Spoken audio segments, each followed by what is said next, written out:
ఏ Paul వాయిస్‌తో బాగా famous అయ్యారు. అదే ఎలా అనిపిస్తుంది? అంటే వెరీ హ్యాపీ అండి. అంటే మామూలుగా నేను మిమిక్రీ ఆర్టిస్ట్‌ని. కాకపోతే ఇంకా బాగా పేరు కేఏ పాల్ గారు వాయిస్ చేయడం వల్ల నాకు బాగా పేరు వచ్చింది. దానికి ఇంకా హ్యాపీ. కేఏ పాల్ గారిది ఒక్కళ్ళే చేయాలనే ఇంట్రెస్ట్ ఎలా వచ్చింది? ఒక్కళ్ళది చేయాలనేది లేదండి. మీరు ఒక్కళ్ళది ఆ ఒక్కరి ద్వారా ఎక్కువ పేరు వచ్చింది. నేను స్వతహాగా మిమిక్రీ ఆర్టిస్ట్‌ని. నేను అందరి గొంతులు చేస్తాను. కాకపోతే నాకున్న మిమిక్రీకి ఆ క్యారెక్టర్ చేయడం వల్ల ప్లస్ అయిందనమాట. మీరు చేసిన దాంట్లో మీకు బాగా నచ్చింది ఇదేంటి చెప్తారు? అంటే ఏ వాయిస్? వాయిస్ మనకు ఎక్కువ పేరు తీసుకొచ్చింది కేఏ పాల్ గారి వాయిసే. రికగ్నైజ్ చేసింది వారి క్యారెక్టర్తోనే. సో కాబట్టి 100కి 100% కేఏ పాల్ గారు అని చెప్తాను. కేఏ పాల్ గురించి అంటే ఏం చెప్తారన్న? అతను అంటే ఎంతో పెద్ద వ్యక్తి, ఎంతోమంది ఇన్స్పైర్ చేశారు. అయినప్పటికీ ఒక కమెడియన్లా చూస్తారు చాలామంది.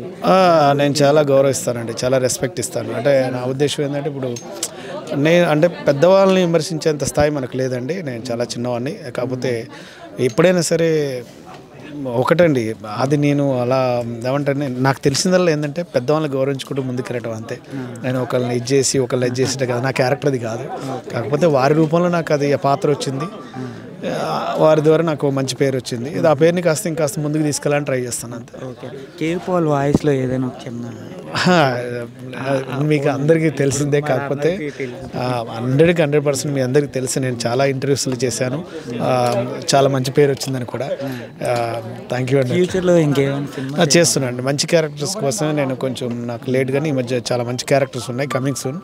ఇలానే క్యారెక్టర్ గుర్తింపు తెచ్చే క్యారెక్టర్స్ మరిన్ని రావాలని కోరుకుంటున్నాను. అంటే ఇంత టాలెంట్ ఉన్నా, ఇంత ఇది ఉన్నా ఎందుకన్నా రికగ్నైజ్ అవ్వట్లేదు? అంటే ఒకటే అండి, మనకు అన్నీ సమయం సందర్భం కలిసి రావాలి. ఇప్పుడు ఒక్కోసారి ఇద్దాను అనుకునేటప్పటికి గుర్తు రాకపోవడం, తీరా అంటే అన్నీ కలిస్తేనే సక్సెస్ అండి. అన్ని మూలాలన్నీ కలిస్తేనే సక్సెస్ అనేది. కాబట్టి ఆ సందర్భం వచ్చినప్పుడు అన్నీ మనకు రావాల్సినవి మనకు అందిస్తారు, భగవంతుడు ఆశిస్తారు, నేను నమ్ముతాను అంతే. ఇండస్ట్రీకి వచ్చి ఎన్ని ఇయర్స్ అవుతుంది? నేను 2013 నుంచి ఉన్నానండి. జబర్దస్త్ అంటే బిఫోర్ కూడా జాబ్ చేసినప్పటి నుంచి కూడా చేశాను. కానీ 2013 నుంచి నేను ప్రొఫెషనల్గా ఆర్ట్ ఫీల్డ్లో ఉన్నానండి. తర్వాత ముందు మిమిక్రీ ఆర్టిస్ట్, తర్వాత జబర్దస్త్, ఆ తర్వాత సినిమాలు చేస్తున్నాను. ఇప్పుడు ప్రజెంట్ ఏదో 95 మూవీస్ దాకా చేశానండి.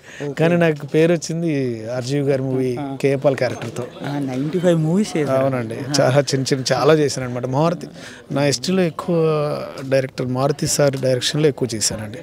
అట్లా అంటే కామెడీ రోల్ ఇష్టమా అన్న? ఏ రోల్ అంటే? నాకు ఏ రోల్ అయినా ఇష్టమండి. అసలు ఈ రోల్ ఆ రోల్ లేదండి. కాకపోతే ఒక క్యారెక్టర్ మంచిగా మెప్పించి ఎదుటివారు ఆశీస్సులు తీసుకొని అరే భలే చేశాడు ఈ క్యారెక్టర్ ఇస్తే అని, అదొక్కటి నాకు చాలండి అంతే.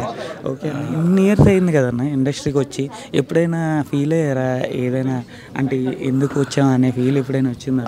ఉంటుందండి. అంటే ఒక హై వచ్చి, అంటే ఒక హైలో ఉన్నప్పుడు పర్లేదు అన్న, తక్కువలో ఉండేటప్పుడు బాధ వస్తుంది కదా?